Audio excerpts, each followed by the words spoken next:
Hello and welcome from Boone-Pickens Stadium, where an hour or so ago, the Oklahoma Sooners beat Oklahoma State 61-41 in one of the wildest, zaniest, and definitely the most high-scoring game in Bedlam history. With me, OU beat writer Jake Trotter, OSU beat writer Scott Wright. And guys, we saw a wild one tonight. Definitely. I think the third quarter was the story of the game. Oklahoma State had OU on the ropes a little bit. Offensively, they were moving the ball at will. Some crazy plays really saved the Sooners there, and OU dominated the rest of the way to close it out. Scott, still a 44-41 game. Parrish Cox's kickoff return really kept OSU in it. Looked like go down to the wire. But the last two drives for Oklahoma State, Sooners got big stops. Yeah, they did. You know, the one thing that they really did well tonight, you look at what Zach Robinson did in this game tonight. He made a ton of amazing plays, but when he did make a mistake, Oklahoma made him pay. He had the interception early that they turned into a touchdown. His fumble 2-point conversion that they take back for 2 points. There was a big momentum swing, and then he had another late fumble when they're trying to maybe make a rally. They were down 10 late in the fourth quarter.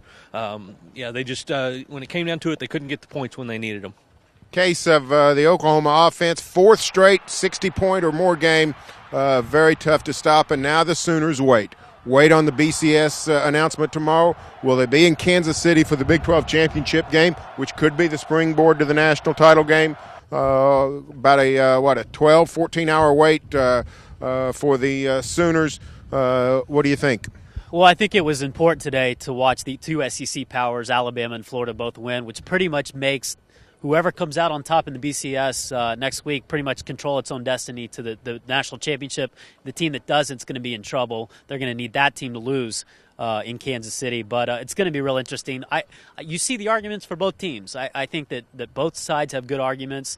Obviously, if you want to watch the most exciting and probably the better team in terms of how they're playing right now, Oklahoma is clearly that choice. But the other argument, too, is that Texas beat OU on a neutral field. We saw the plane flying around before the game to remind everybody who had forgotten it. It'll be interesting to see what happens. 3:30, I think, or so when the BCS parents will come out.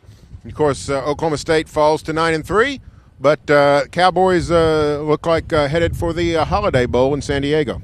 If you want to listen to Larry Baber, the Holiday Bowl president, it really sounds that way. Looks like the only thing that can probably mess that up at this point is if Missouri goes and wins the Big 12 title. That, of course, knocks all those Big 12 South teams down a notch in the pecking order.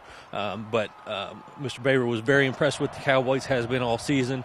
And he also said that most likely at this point they'll probably take Oregon over Oregon State as that number 2 team out of the Pac-10. So we could be looking at a Oklahoma State-Oregon matchup in the Holiday Bowl come December 30th.